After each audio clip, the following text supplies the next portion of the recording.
think this ideology is taking on more trend is people are looking at government like it's a business. Government is not a private industry, nor should it conduct its way like that. You're not trying to churn profit.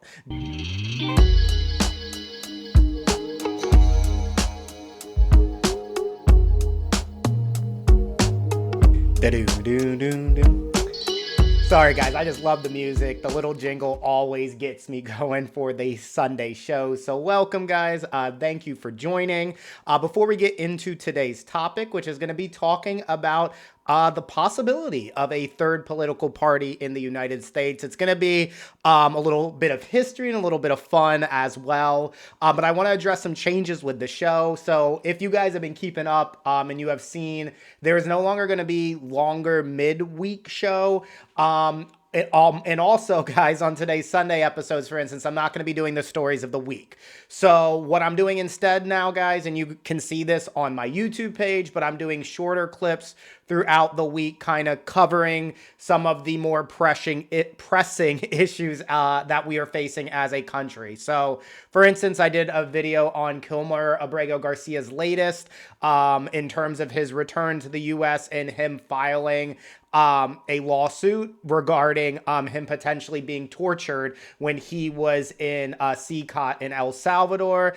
I did a video on Alligator Alcatraz, what Trump is calling that detention camp in Florida. The Epstein client list update, had to touch on that. And I also did a video in regards to the Texas flood. So that is going to be the format heading forward. You're going to get these longer Sunday shows, but then spread throughout the week, you will get the shorter clips. So make sure you keep up with everything. And if you haven't done so already, please make sure you subscribe so that the algorithm kind of feeds you the latest information from TJacks Unpacks. But in terms of today's longer episode, like I said, we are going to be discussing third-party possibilities in the United States. And I think this is incredibly relevant, not only, guys, because Elon Musk has recently touted potentially a third political party, but it's also the fact that the general public seems to be becoming increasingly fed up with our political system, which includes the two-party setup. But we're going to start and jump into this with looking at a brief history of third political parties, because this is not a new idea whatsoever. I think most of you know that, but this has been tried many, many times before. And in my research, guys, I actually didn't realize how far back this went and how many times third parties have been adopted and tried within the United States. So the first political party, the third political party that I found dated back to the 19th century, and it was the anti-Masonic party, or Masonic, I'm not sure how it was pronounced, but it was essentially, guys, I think it's anti-Masonic party, but it was a party against Freemasonry, but it was very short-lived, and most who were involved in that party eventually joined the more popular Whig party. Now, we're going to fast forward a little bit to the early 1900s with Teddy Roosevelt and his Bull Moose / what was also called Progressive Party. And this, guys, was actually one of the most, if not the most successful third-party candidacy in history, because Roosevelt's party actually won over a quarter of the popular vote, and they were actually able to win 80 electoral votes, which would seem crazy in present day to have a third-party candidate win that number of electoral votes, but that did happen, in the early 1900s. What ended up happening with this party is it split the Republican vote ultimately, and many historians believe that this heavily contributed to Woodrow Wilson's victory in that election. And that is actually a common outcome, guys, of third-party candidates, is not necessarily winning the election. We're going to talk about, later in this episode, is it possible to actually win on the presidential level? But it more comes down to splitting votes and taking votes away from either Democratic candidates, Republican candidates, or both. Now, moving forward to the mid-1960s. So we're going to talk about the mid-1960s here. We have George Wallace and what was called his American Independent Party. Now, guys, if you know American history, think about the 1960s, what was going on around that time. And what Wallace was running on with this third party is pro-segregation in order to appeal to Southern voters. So he actually had, excuse me, a famous inaugural address, and this was in 1963, where he said segregation now, segregation tomorrow, and segregation forever. So that's what George Wallace and that party was about. The sad part about it, but I'm sure many of you who are aware of American history won't be surprised about this, but he was actually able to win 5 southern states in the 60s as a third party candidate with this platform and 46 electoral votes. So just think about what he was running on and the fact he was able to win states on that platform. But we're going to hit a kind of fast forward button, guys. Now to more modern history, more candidates you're probably more familiar with, starting with Ross Perot. So we're talking about the early to mid 90s with him. He was a Texas billionaire who in the early 90s ran as an independent. And his platform was largely around things like reducing the debt, balancing the budget, traditionally fiscally conservative ideologies. But he did have some liberal views on issues like gun control, healthcare. And Perot in 92 was ultimately able to win nearly a fifth, so almost 20% of the popular vote. But this is an important thing, guys. I'm going to discuss this in a little bit with some limitations. Even though he won about a fifth of the popular vote, he did not win any electoral votes based on the way our electoral system is set up. But it is argued that he did help Clinton win the presidency due to stripping, 20% of that popular vote. Now, fast forward 4 years, Perot tried again, this time with the Reform Party, but this was far less successful than his first run as an independent. He won less than 10% of the popular vote this time, and he did not, once again, win any electoral votes. Now, moving forward, guys, to Ralph Nader in the Green Party. So now we're in the 2000s, and this party is actually still alive. Jill Stein is the main head of this party when you think of the Green Party, and it's currently the second largest third party. So outside of the Democrats and Republicans, it basically is in fourth place. I'm going to talk about what is in third place in a second. But the Green Party, largely in Nader, ran on campaign finance reform, things like universal health care, and obviously, with the name being the Green Party, environmental protection. That one's kind of given with the name of the party. Now, what is interesting about Nader is when it comes to the 2000 election, which, guys, the 2000 election is certainly one of the more interesting and influential elections in our nation's history. But Nader's role is many argued that he is the reason that Al Gore lost the state of Florida, which ultimately flipped the 2000 election because he was able to get almost 3% of the vote nationally. And Gore only lost Florida by like a few hundred votes, if I'm remembering correctly. So that's kind of a side storyline there. But once again, Nader was never able as a third party candidate to get to the level of popularity to, win the presidency or even win an electoral college vote. Now, the current most popular third party in the U.S. right now, guys, is the Libertarian Party. What they are all about, you guys can think of kind of Ron Swanson from Parks and Recs as kind of a caricature of what a libertarian is, but it's really minimal government interference, minimal regulation, so minimal protections out there. It's all about the idea of freedom in like a just kind of do it your own type way with no government help, no to very limited social safety net programs, and an unregulated, basically free market. So that is the Libertarian Party, once again, kind of in third place of the political parties right now in the U.S., but a far, far distant third place from the Democrat and Republican Party, flip-flopping, year to year, depending on where we're at as the state of the country. But now I want to transition forward, guys. Now that I gave you a brief history, feel free to research more about some of these political parties, by the way, guys. They are very interesting. There are dozens of them that have popped up, but I just wanted to kind of condense what I thought was the most important. So we're going to fast forward and talk about Musk's America Party that could be founded in 2025 or 2026. We will see. But this gained attention, guys, after Musk announced on July 5th that he was looking to start a third political party. A lot of this stemming from, his continued feud with Trump and potentially feeling like he didn't have the amount of influence he wanted in the White House, despite how many hundreds of millions he spent on Trump to help him win election. But nonetheless, he said, he being Elon Musk said that the goal of the political party would be, quote, giving Americans back their freedom.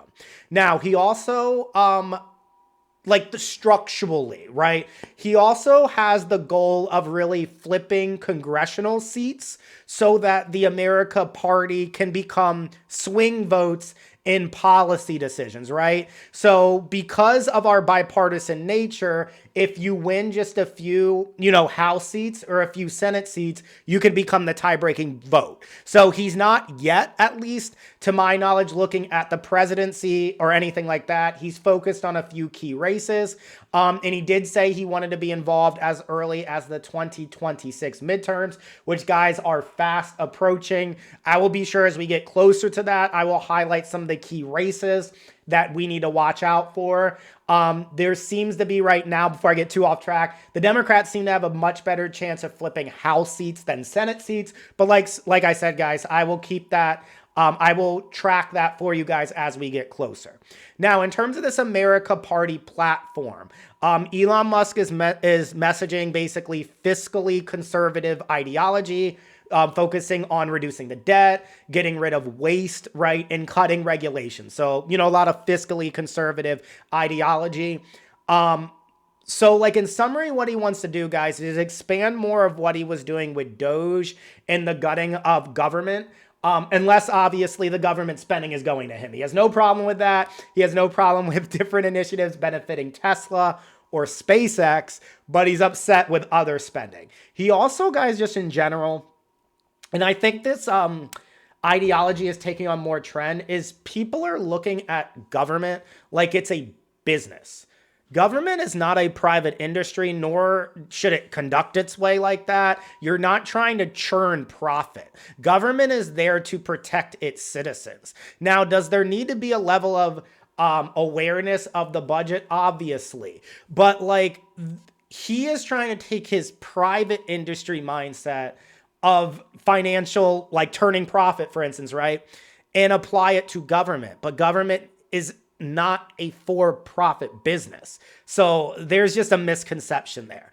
But he wants to use that bipartisan, split we have as a country right now, because he does know if you just get 2 or 3 senators, for instance, running as the America Party and they win, they hold a lot of keys with flipping whether or not a vote goes through or doesn't, and that ability to potentially caucus with both sides of the aisle.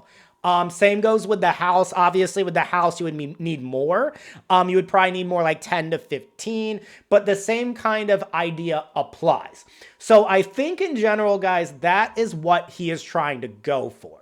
Now, all of this ultimately to benefit him, right? He puts up a guise of trying to do the best for people, but ultimately, guys, you could see some of his history, some of what he's done with employees at Tesla. He doesn't seem like he's a good guy looking out for people. Let's just say that. But kind of looking big picture, guys, just limitations for third parties as a whole. So these are things maybe Elon Musk will face, or in general, anyone who is trying to start a third party. There are significant limitations.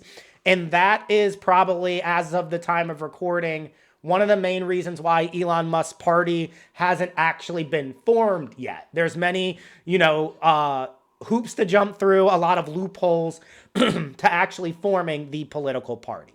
So I'm going to break these down for you guys, starting with ballot access laws. So different states have their own rules for getting on the state's ballot. So some states have like tens of thousands, of signatures that are needed, different fees. Some states have unique rules, like New York State, for instance, has a rule that I read where you can't have America in your, or any like iteration of America in your political party. So he would already have to rename his political party to even be on the ballot, or have a candidate on the ballot in the state of New York if he chooses to do that. So that's already like an oops right there.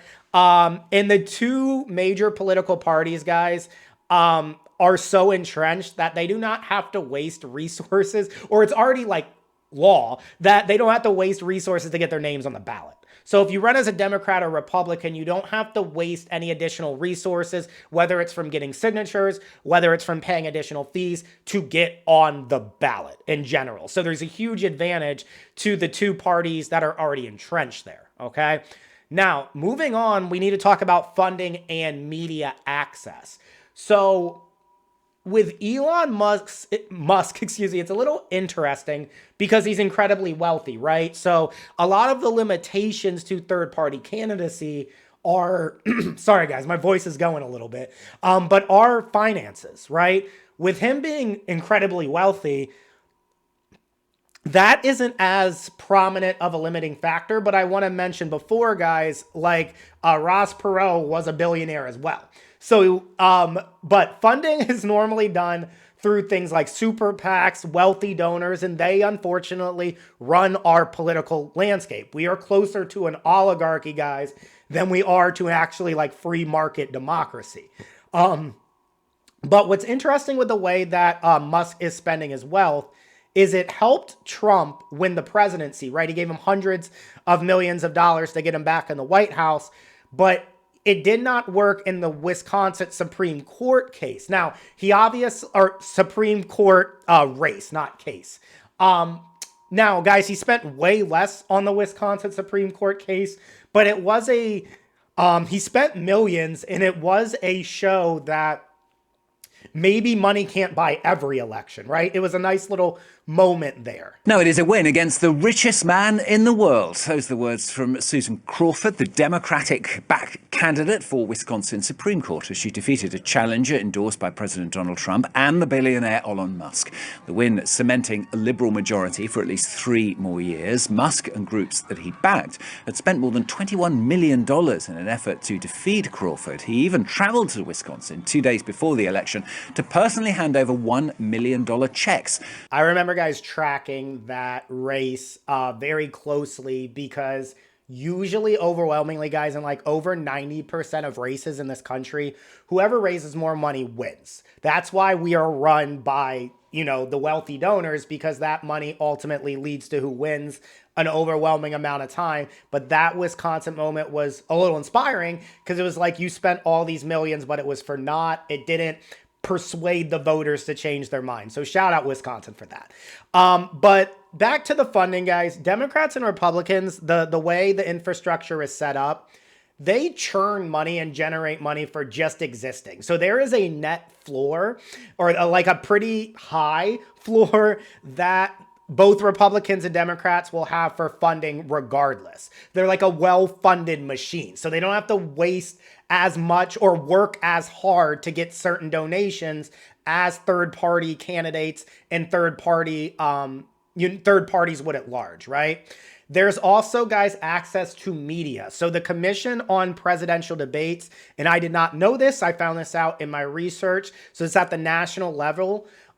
There is a requirement of 15% national polling in order to even participate in that type of presidential debate if it's, controlled by the Commission of Presidential Debates. And that is a very high number for third-party candidates to reach 15%, because that's reaching that 15% without being part of that debate stage, right? That's why it's difficult. The debate stage would allow you to catapult, but you need to somehow get that percentage absent of that opportunity, which is very, very challenging, particularly when the other two parties, the mainstays, are getting that opportunity, right? You guys can envision how that makes it pretty difficult.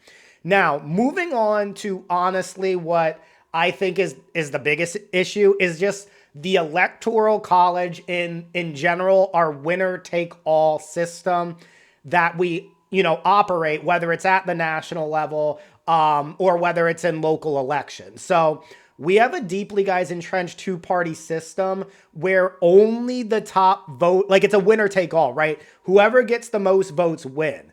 People, therefore, and rightfully so in the current system, do not want to waste their vote on a third-party candidate who does not statistically stand any realistic chance of winning the majority, right? So even if there's an insanely popular candidate who wins 20, 30% of the vote, right, you need to win the majority of the vote. And that is where the struggle is. And people want to make sure their vote matters. And in the United States currently, it only really matters if you vote Democrat or Republican. Like, it can make you feel good to vote third party or do a write-in candidate. That's fine. But based on the system, what you essentially did was throw your vote in the trash because it's going to be a Democrat or Republican, regardless of how you feel about that. So your best bet in the current system is to pick one or the other, so at least you had a say, right? Because if you do something else currently, there's no say. You're just throwing it away, essentially. So that kind of system that currently exists is really the biggest impediment to a third party really taking off. Just the entrenched nature of the system that we currently have, and that winner take all approach, where even if someone is very popular and wins a good percent, they need to win like multiple states, for instance, if you're talking about the presidency, and that just hasn't come anywhere close to being done in modern US politics, okay?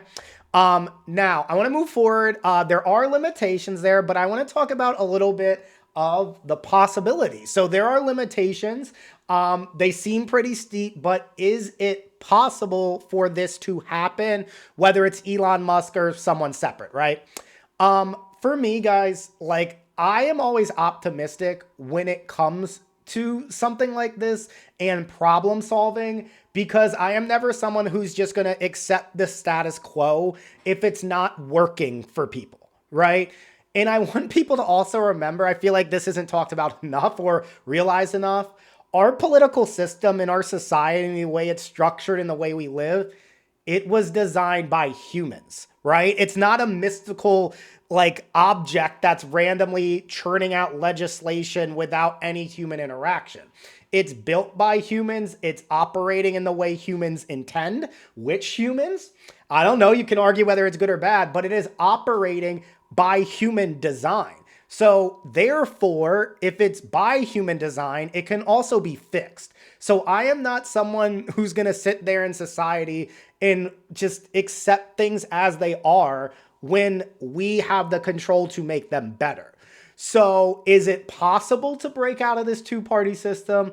I think yes. Not every country does it this way, but is it likely? I am not, guys, I'm a realist at the same time. No, it's not likely anytime soon, but it is possible. So what is kind of the environment that I think would be necessary for this to happen? So if a third party was able to take off to the level that they had actual impact. So I don't mean just being on the ballot, guys. Like, right, we've had third party candidates on the ballot. I mean like being elected, having a substantial impact in Congress, or potentially even having a strong presidential candidate with a realistic shot of being picked. The first thing you may think is like just national frustration or unrest. That's a good start, guys, but think about it.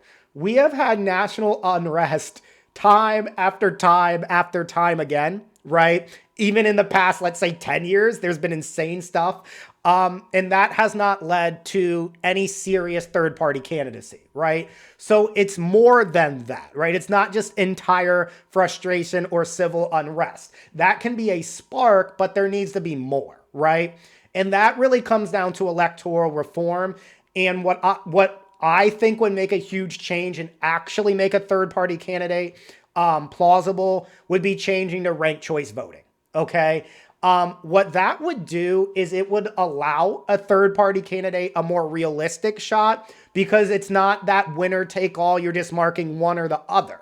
And what it would also do is it would give us as the voters more say in the electoral process. Because when you're able to rank choice, right, you're voting on multiple levels. You're not just once again doing all or nothing. So that gives you overall more say, and that would actually open up the opportunity for a third party candidate. So, for instance, what may happen a lot, guys, it's going to be an overly simplistic example, but hear me out here. Say you have a progressive candidate, right? You have, or let's say you have a Democrat, Republican, and then that third party candidate, right? Now, say you're in a situation where you rank the Republican first, but you hate Democrats. That's a big Republican platform owning the libs, right? It's like one of their favorite sayings. So you're going to vote that Democrat third, right? But then you're going to vote that third party candidate second. So that ranked choice second is getting some points in the voting system, let's say, right? And say the Democrat votes and does the flip side. So they vote the Democrat first, but the Republican third. That third party candidate being sit second, they are getting then an actual shot of competition in the electoral process, right? That system is not only more equitable, guys, but it would lead to a realistic shot of us getting third party candidates and just a diverse list of candidates with different viewpoints. And this is not the most radical idea, guys. Not only did they do it in other countries, but we do it in the United States. So Maine and Alaska already do a form of ranked choice voting. The mayoral race in USC and NYC in New York City. Ooh, I went from coast to coast there, guys. But the mayoral race in New York City where Zoran just won, that was ranked choice voting. Now, he would have won in any voting system. And that's a lot of times how it would work is no matter if it's a take all or ranked choice voting, a lot of times the same person would win. But it opens up the variance tremendously to a third party candidate winning. So it is not crazy. It would give us more say. And like I said, it is already done. Now, other changes to make an environment plausible for third parties, right? Making ballot access. So what I mentioned earlier, restricting that. So making it easier for different candidates to get on the ballot. Same goes for like accessing the debate stage, lowering that 15%, needing that 15% in polling or just eliminating that entirely or having some other form of infrastructure. But guys, regardless, third party success in the US, it would have to start, in my opinion, small, similar to what Elon Musk's plan is. Start with House races, Senate races, even go smaller maybe to mayoral races, and prove that you can win on that party platform before expanding nationally, right? It's kind of like when you're starting a new business, you need to start small. If you grow too fast, it collapses on itself. I think that would be the same kind of idea if a third political party would be possible in the United States. And then in general, there would need to be a clear explanation as to what you are providing or there needs to be proof that what the third party is providing is better than the Democrat or Republican option currently, right? Like, how is it different? Particularly because you're going to have to caucus with the Democrats and Republicans to get things passed anyway. They're still going to have the vast majority. So that all those things are interesting points and why it is very difficult. And that is why overall massive change and drastic structural changes and things like the ballot access laws would need to fundamentally, be uprooted in order to see third party success. But once again, guys, is it impossible? No. I don't think things that are human caused and set up by humans can inherently not be fixed by humans. We are controlling the way our government is set up. Maybe not me and you directly, right? But based on our representatives, based on the laws that are passed, right? So we have the ability to change things if we collectively want to. But is it likely that enough of us collectively want to, or that we have the infrastructure currently where enough people who would be able to enact the change will enact the change? Absolutely not. Okay. As current day in 2025, the current system is far too entrenched. The two-party system, it would take so much change for a third party to have substantial impact to be, let's say candidacy for the United States. Okay. But it is possible. It is possible. Okay. And I want to finish, guys, with a little bit of fun. I'm going to come up with my own third party idea here. Some Sunday fun in this episode, guys. So this kind of aligns with my pick one segment I do with my guests. And feel free to come on, guys. I love talking with you guys. I've done polls on Instagram, which are going to help me with some future episodes about billionaires and forgiving podcasters who have already regretted their vote for Trump. Yet he's just started his term. We're not even a year in, and he's doing a lot of the stuff that probably me and you could have predicted. But that's for another episode. But I love talking to you guys. So if you want to be on the show, please reach out and let me know. But in my pick one segment with my guests, is I tell them to pick just one policy that they would want passed. And because this is my show, though, I am going to pick 5. So I'm going to think, if I had my own political party, what would be 5 of the policies kind of I would run on? What would we be about? And how would we be different than Democrats and Republicans? Okay. So first one, and these are in no particular order.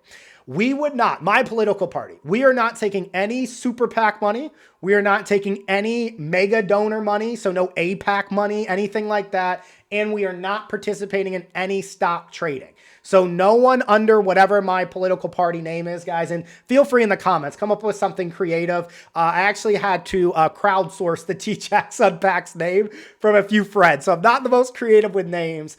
But if you wanted to be part of my political party, we are not taking any of that big dollar donations because, guys, we see what happens with that. It breeds corruption.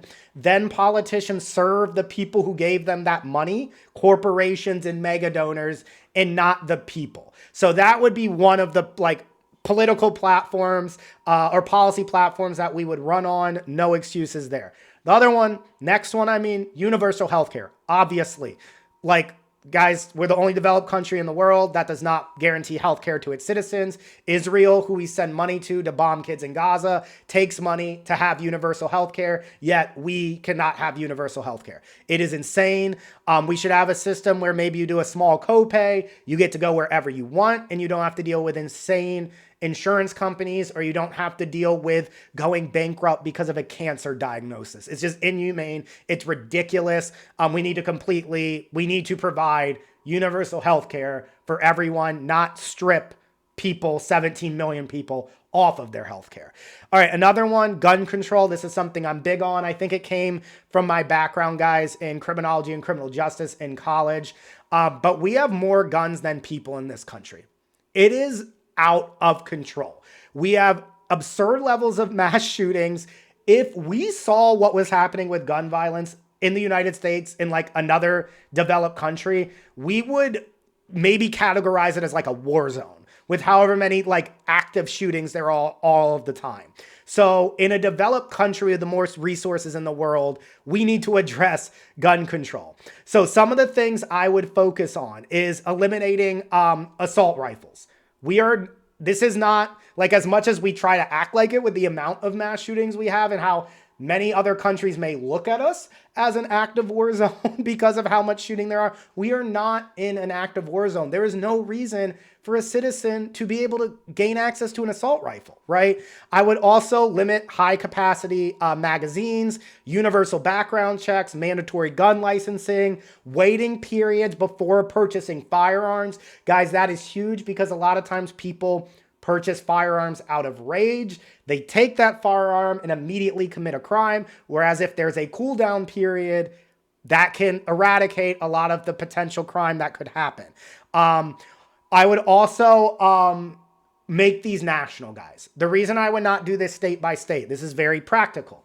If you are living in, I'm just going to do North and South Carolina. This is easy geographically.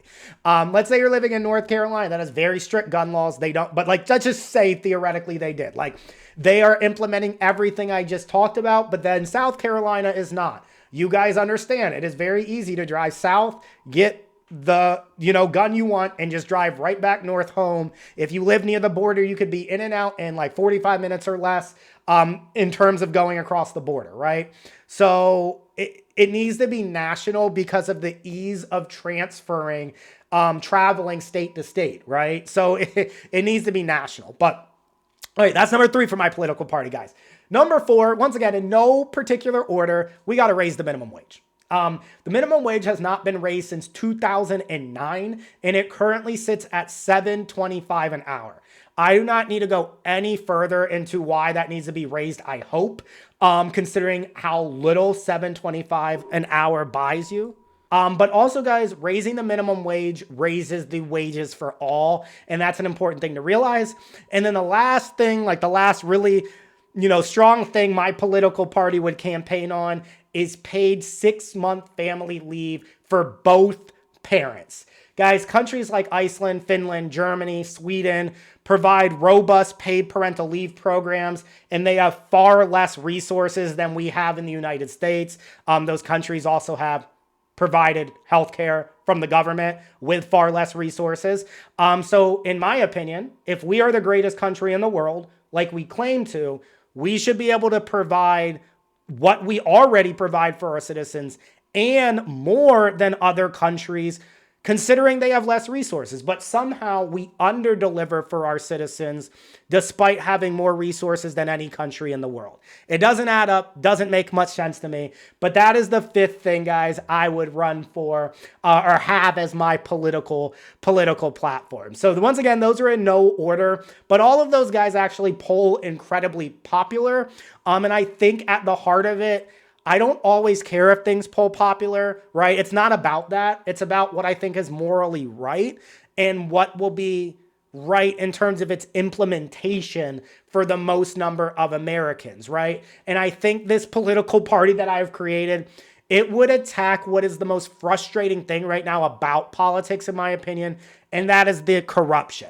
That is the fact we elect these representatives, and when they get in office, their focus turns into serving donors or enriching themselves through stock trading, right? That is the thing for me, at least, and I think many of you, that is the most frustrating. Now, if you're asking about how we will fund some of these social programs, guys, very easy. Tax the rich. It is long overdue. Back in the past, in like the 40s, 50s, 60s, when we had a much more robust middle class, that was largely due to the fact we actually taxed the rich more and didn't have endless loopholes for them to avoid paying their fair share. And that would also, guys, just taxing the rich would address at large the gross wealth inequality we have. But I would love for you guys to let me know below in the comments, what are some things you would want out of your own political party? Be creative, guys. Have a little fun with this. I had fun thinking about, my platform here, and feel free to adapt some of my proposals or reject them. It is your choice. It is your political party. Now we're going to finish here, guys, with the shout out of the week before we jump into our vibe of the week. And I'm going to shout out my hometown of Baltimore. And I have to shout out Be More because of all of the negative publicity that constantly hits this city. So I'm shouting it out because the homicide rate has hit a steep decline. With the 2020 rate on track for a historic low, actually the fewest in 50 years. And what's even better about this story, guys, is the homicide rate also dropped in 2024. So this is not a one-year trend. This has been now a multi-year trend. And a beautiful thing also is Mayor Brandon Scott says the work is not done because in Baltimore, we have lost 68 lives so far as of time of recording in 2025. That is not a number he is satisfied with, right? Any number bigger than 0, right? No one should be satisfied with, right? So I love that he's keeping his pedal to the metal and trying to continue to address this issues. And I agree, as much as I love Baltimore, it is by far my favorite place I have ever lived with. Just like any city, just like any town, there is still work left to do. And I'm excited to see Baltimore continuing to grow along the right pathway for a city I truly love. And I'm going to finish, guys, with today's vibes. Since I finished with something fun with that platform and the positive news about Baltimore, I'm going to go listen to Ain't It Fun by Paramore. Thank you for watching and being part of a growing progressive community. Please make sure to like, share, and subscribe. And if you have the time, check out some of my other episodes you can see around me. Thank you.